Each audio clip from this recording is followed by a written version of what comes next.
Bonjour à tous, bienvenue dans ce nouveau numéro de Dimanche en politique. Mon invité cette semaine est Séverine Verbroek, déléguée départementale du Front National en Charente-Maritime et conseillère régionale FN de Nouvelle-Aquitaine. Bonjour. Bonjour Monsieur Villa. Alors au cours de cette émission, nous allons bien sûr évoquer la situation au sein de votre parti politique. Nous parlerons également des choix économiques du Front National. Enfin, nous reviendrons sur plusieurs points de l'actualité politique, qu'elle soit nationale, régionale ou locale. Mais avant cela, on va commencer par vous présenter. Vous avez 47 ans, vous êtes chef d'entreprise sur l'île d'Oléron, à Saint-Pierre-d'Oléron. Vous avez succédé l'an dernier à Jean-Marc Delacoste-Larémondy à la tête du Front National de Charente-Maritime et vous avez été élu en 2015 conseillère régionale. Vous militez au Front National depuis plus de 20 ans, je crois. Dans la dynastie des Le Pen, de qui êtes-vous la plus proche? De Marine Le Pen, de Jean-Marie Le Pen ou de Marion Maréchal Le Pen? Écoutez, à ce jour, pour me situer, je suis totalement dans la lignée de notre présidente Marine Le Pen. Ça tombe bien. Ça tombe bien, oui, c'est plutôt pour ça que je suis là. Et totalement, voilà, je m'inscris totalement dans le projet qu'elle prépare. Pourquoi avoir décidé un jour de militer pour le Front National? Ça m'est venu toute jeune, peut-être au départ par souci de chômage, souci relatif à l'emploi à cette époque-là. Depuis, je me suis beaucoup plus ancrée aux côtés du Front National, notamment quant aux questions de sécurité et de terrorisme. Et j'avoue que mon engagement, je suis passée de militante à engagée politique pour sur cette question-là notamment. Alors, on va parler un peu de local. Votre famille politique est farouchement attachée, on le sait, à la préservation des départements. Vous êtes conseillère régionale. Est-ce que ça ne vous pose pas un cas de conscience, sachant que les régions sont en train de supplanter les départements dans de plus en plus de prérogatives? Tout à fait. Nous avons toujours été contre la loi NOTRe, nous avons toujours été contre la fusion des 3 ex-régions. Donc, effectivement, on se retrouve gestionnaire d'un budget régional que nous ne cautionnons pas totalement. Un budget énorme. Hein. Un budget énorme, qui correspond à une région énorme d'ailleurs, qui nous paraît ingérable, qui était censé procurer des économies, et ce qui n'est pas le cas, ça je peux vous l'assurer. Donc nous ne nous positionnons pas systématiquement dans l'opposition systématique à tous les dossiers, ce n'est pas le cas. Il y a des dossiers clivants sur lesquels effectivement voilà, nous intervenons en défaveur, mais il y a aussi des dossiers que nous votons mais ça veut dire que vous, même si vous êtes aujourd'hui conseillère régionale, vous dites que la région, c'est pas le bon système, c'est pas la bonne zone, il faut revenir au département, c'est ça? Tout à fait, nous restons très attachés à si on vous dit on arrête les régions, vous serez contente?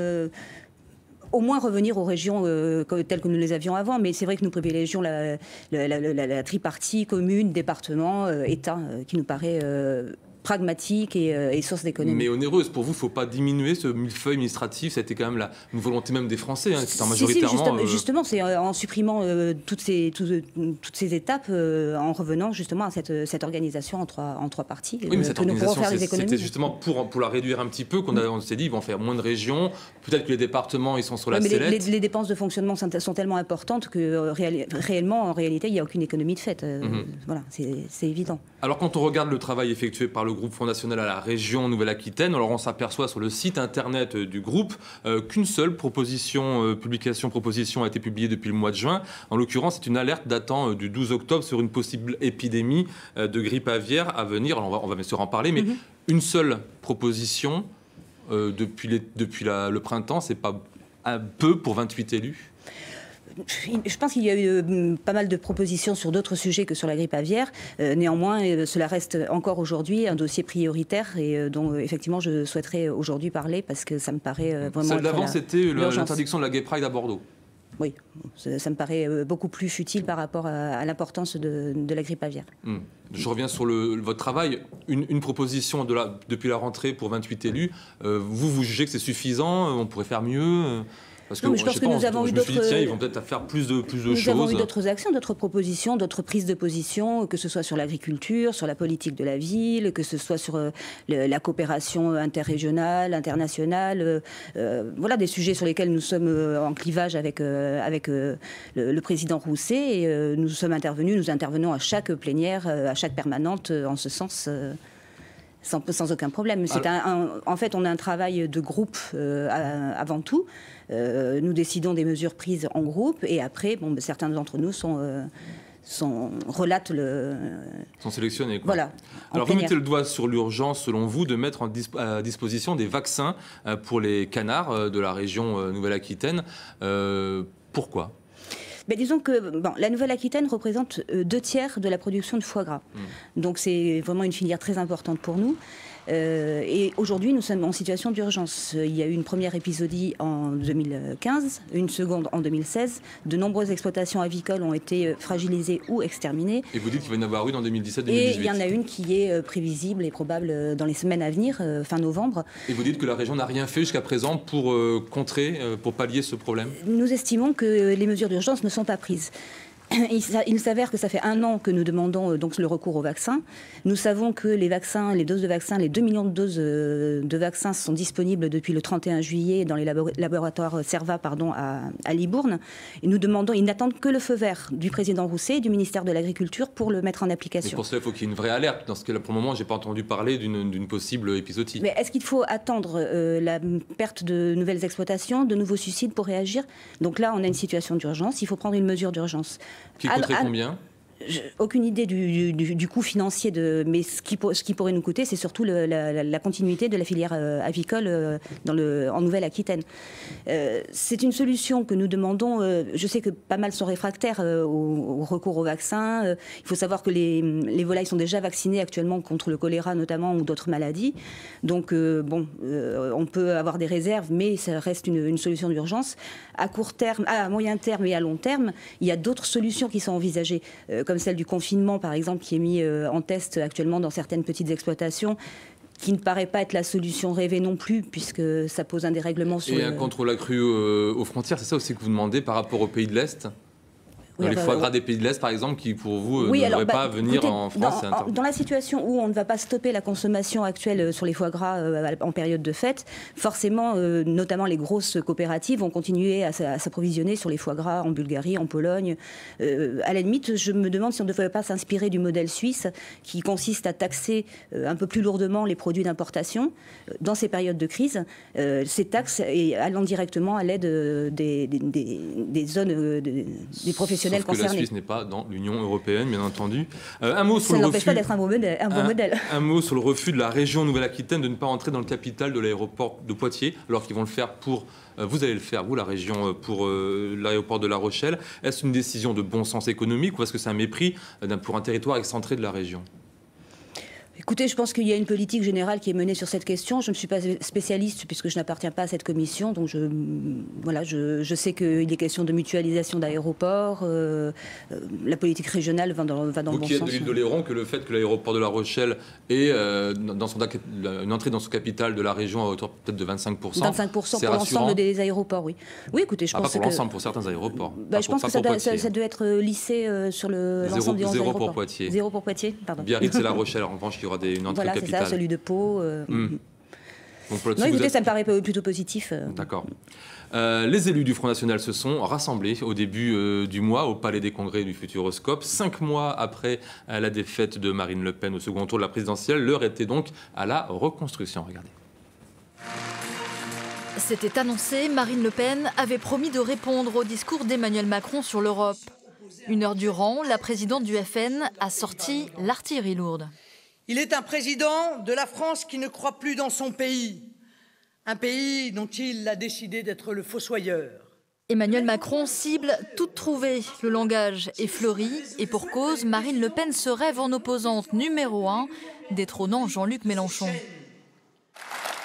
Monsieur Macron peut bien prendre les allures d'un Kennedy de sous-préfecture. 4 ans que le comité central du FN ne s'était pas réuni. Le voici regroupé à Poitiers, amputé de 21 membres. Un parti en pleine reconstruction qui se remet à peine de l'exclusion de Florian Philippot. Ce dimanche, le FN expose ses têtes d'affiche à l'image du tout nouveau vice-président Nicolas Bay. On n'a pas attendu ni l'arrivée ni le départ de Florian Philippot pour défendre l'indépendance de la France, la nécessité de recouvrer notre souveraineté dans différents domaines. Et en même temps, bien sûr, on doit tenir compte des messages qui nous ont été adressés par les électeurs en 2017. Un certain nombre d'entre eux ont émis des réserves sur certains aspects de notre projet, donc on doit en tenir compte. Lesquels ? Par exemple, sur la question monétaire. Tout le week-end, les élus auront été consultés, sondés pour redéfinir la stratégie du parti. prendre le pouls du terrain afin de remettre le FN en ordre de bataille et resserrer les rangs autour de Marine Le Pen. Pourtant, l'épisode du couscous semble encore collé aux semelles du parti. En fait, on est les jeunes écologistes de Poitiers et on vient proposer un couscous aux élus du FN qui sont à l'université d'été. Parce que le couscous, qui est le plat préféré des Français, est signe d'une nation qui se construit de branches et pas de racines. Prochaine échéance pour le parti, le congrès de Lille en mars. C'est là que seront étudiées les propositions des élus. Je propose sur un tel à pensée unique. Nous n'avons pas le choix. Retour sur le plateau de Dimanche en politique, Séverine Verbroek. On va dans l'ordre si vous voulez bien. D'abord le fameux débat de l'entre-deux tours. Comment l'avez-vous vécu très franchement vous Marine Le Pen a parlé jeudi soir sur France 2 d'un rendez-vous raté. Oui, certes, c'était un rendez-vous raté. Il y a toujours possibilité de mieux faire. Toutefois, je pense qu'il convient de regarder ce débat avec un peu plus de recul.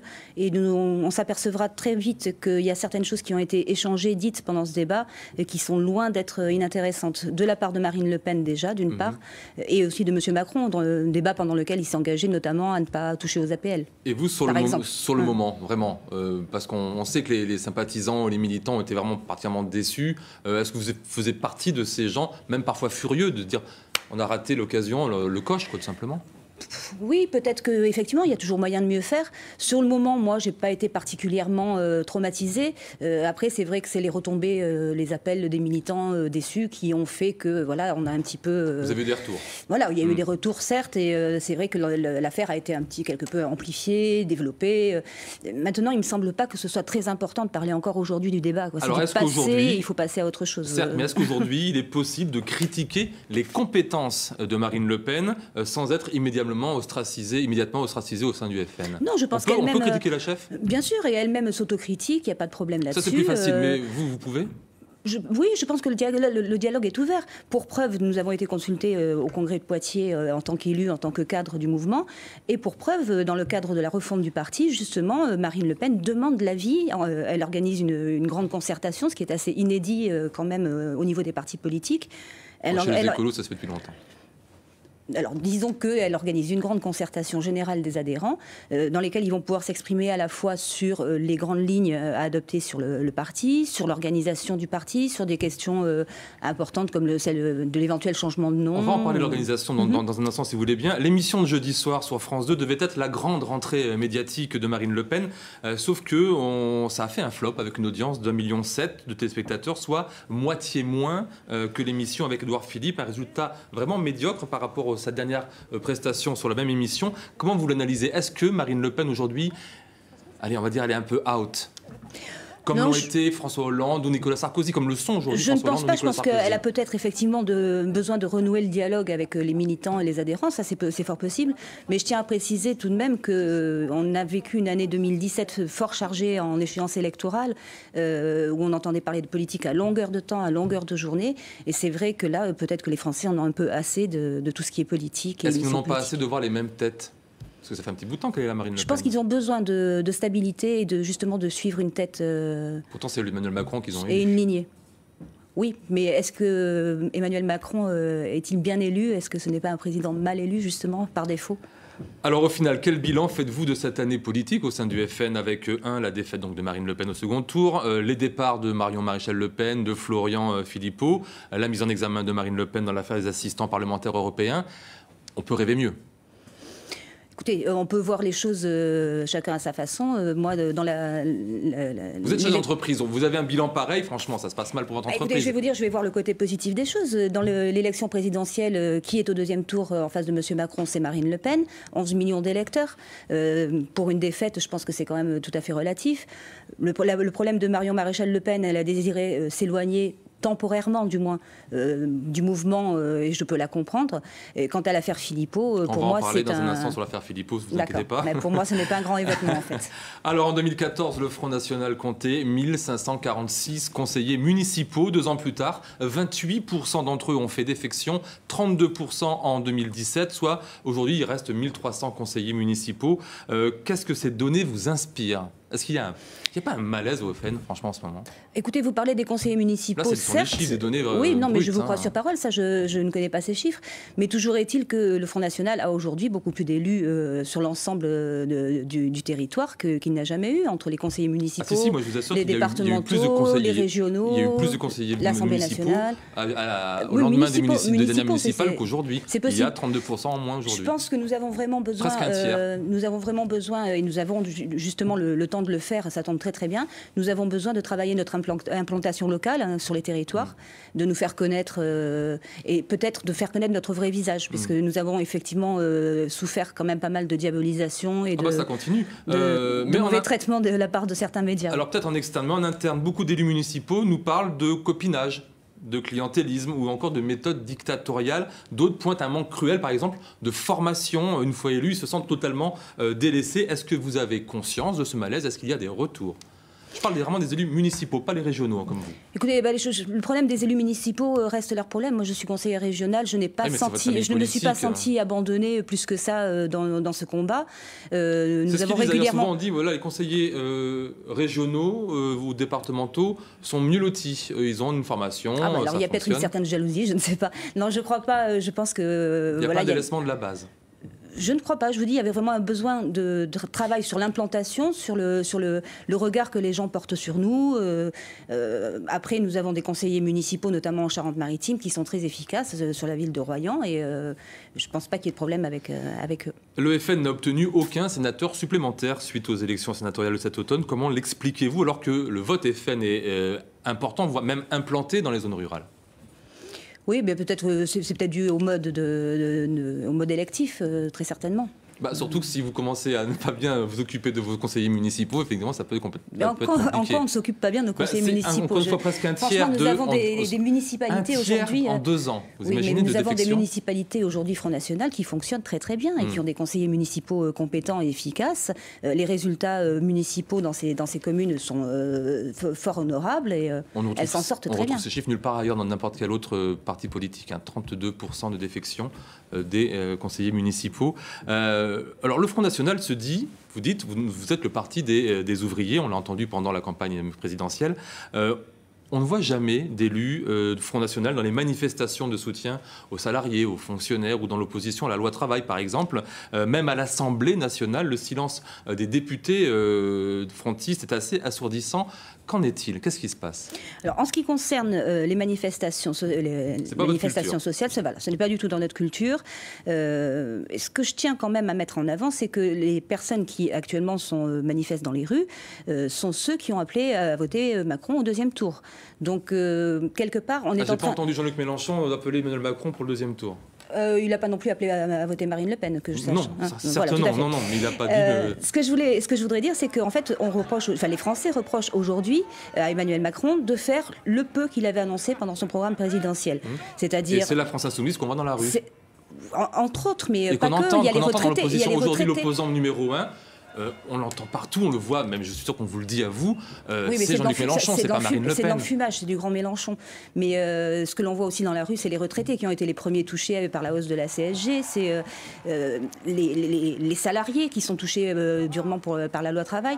Bon, c'est pas dans notre culture à nous effectivement de privilégier ce mode de communication, donc ça explique notre absence sur le terrain. Alors c'est quoi votre culture par rapport à la défense justement des ouvriers, notre défense, c'est les urnes, l'expression non pas par la violence des manifestations, mais par le vote mais du et la démocratie. Du coup, quand il n'y a pas d'élection, on vous entend quasiment plus. Est-ce que c'est pas un problème, ça? Parce que du coup, de crédibilité politique, tout simplement. Là, 2018, il n'y aura pas d'élection. Voilà. Est-ce qu'on va voir Marine Le Pen davantage ou pas? Parce Je pense qu'on va la voir à de nombreuses campagnes. Reprises, justement dans le cadre de la refonte du parti, donc on va en entendre parler. Nous-mêmes, responsables locaux, j'espère que nous allons nous voir assez régulièrement, pouvoir intervenir sur les sujets d'actualité. Quant à l'Assemblée nationale, si nous sommes inaudibles, c'est parce qu'on nous a refusé un groupe, c'est que vous n'étiez pas assez de députés aussi. Voilà. Allez, l'événement le plus marquant de la vie de votre mouvement politique, en tout cas pour nous, ces dernières semaines, c'est bien sûr la rupture consommée entre Marine Le Pen et Florian Philippot. On en parle avec vous, Séverine Verbouck, juste après ce reportage. C'était le temps des jours heureux, le temps de la complicité conquérante. Mais depuis la défaite à la présidentielle, l'idylle politique a fait place au désamour Florian Philippot officialise une rupture devenue inéluctable. On m'a dit que j'étais vice-président, donc à rien. Bah écoutez, je n'ai pas le goût du ridicule et je n'ai jamais eu le goût de ne rien faire. Donc bien sûr, je quitte le Front National. Une décision qui intervient après la publication sur les réseaux sociaux de ce communiqué. Marine Le Pen y annonce qu'elle retire à son vice-président sa délégation à la stratégie et à la communication. La patronne du FN préfère minimiser les conséquences de ce divorce. Le Front s'en remettra sans difficulté. Sans difficulté. Car il y a, oui, je crois, sans difficulté. Alors, tous ceux qui ont souhaité mener, ont pris cette route-là et mené une aventure solitaire, eh bien, ont disparu. Depuis plusieurs semaines, les divergences s'accumulaient tant sur la sortie de l'euro que sur la création par Florian Philippot du mouvement Les Patriotes. Dans son sillage, il n'emmène pour l'instant que quelques personnes, mais l'artisan de la dédiabolisation du FN, c'était lui. Marine Le Pen pourrait en subir des conséquences électorales. Suite et fin de ce numéro de Dimanche en politique avec Séverine Verbroek, conseillère régionale Front National. L'invité surprise de cette émission est un ancien membre du Front National. Il est désormais le référent du mouvement politique Les Patriotes sur l'ensemble de Poitou-Charentes. Bonjour Geoffrey Gouret, vous avez donc face à vous Séverine Verbroek. Qu'avez-vous à lui dire? Eh bien, bonjour tout d'abord. Bonjour Geoffrey. Je me souviens d'une époque où, ensemble, on essayait de convaincre les électeurs pour la présidentielle derrière Marine. Un programme qui, depuis, a été quelque peu renié. Selon les aveux même de Marine, 70% de ce programme était pour la sortie de l'Union européenne, notamment. Aujourd'hui, qu'elle se dit euro-réformiste, donc ce n'est plus tellement ça son principe. Elle a dit on va voir. Elle a dit on va voir, exactement. Ce qu'elle a dit jeudi soir, il me semble.